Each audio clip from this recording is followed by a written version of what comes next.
এদেশে পরিচ্ছন্ন রাজনীতি উপহার দিয়েছে। ইসলামী আন্দোলন বাংলাদেশ এদেশের মানুষকে মুক্ত। আমাদের দেশের ইতিহাস যারাই ক্ষমতায় যায় একা একাই সব ভোগ করতে চায়। স্বাধীনতা লাভ করেছি, ফ্যাসিস্ট মুক্ত করেছি, আধিপত্যবাদ মুক্ত একটি নতুন বাংলাদেশ পেয়েছি। এই বাংলাদেশ গড়তে যারা জীবন দিল সেই ছাত্র জনতার শহীদদেরকে আজকে এই সমাবেশে দাঁড়িয়ে শ্রদ্ধার সাথে স্মরণ করছি। আল্লাহর কাছে দোয়া করছি, আল্লাহ তাদেরকে তুমি শাহাদাতের উচ্চ মাকাম দান করো। রাজনৈতিক দলের আবেগ আমার একটাই দাবি, পিয়ার পদ্ধতিতে নির্বাচন হতে হবে। আমরা কি এই পিয়ার পদ্ধতিতে নির্বাচন চাই কিনা?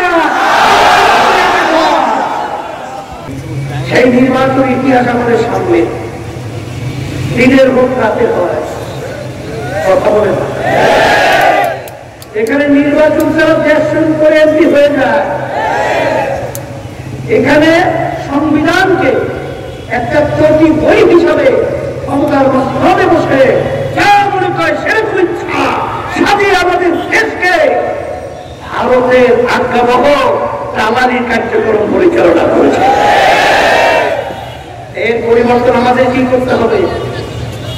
সেজন্যই ইসলামী আন্দোলন বাংলাদেশ এবং অনেক ইসলামী দল এবং অনেক রাজনৈতিক দল এবং আজকে একটা জরিপ বের হয়েছে, সুতরাং সারা দেশে জরিপ করেছে, সেখানে ৭২ কত পার্সেন্টের উপরেও এই নির্বাচন পদ্ধতি পরিবর্তনের মাধ্যমে পিয়ার পদ্ধতির নির্বাচন চায়।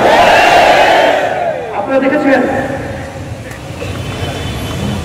সালাউদ্দিন সাহেব পিয়ার সম্পর্কে মন্তব্য করে, সেটাকে পিয়ার বোঝেই না,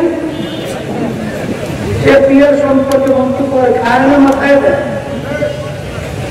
আমরাও বলেছি পিয়ার যদি আপনার নাই বোঝে, বাংলাদেশ হবে ইসলামের বাংলাদেশ, সেই লক্ষ্য নিয়ে আমাদের প্রত্যেককে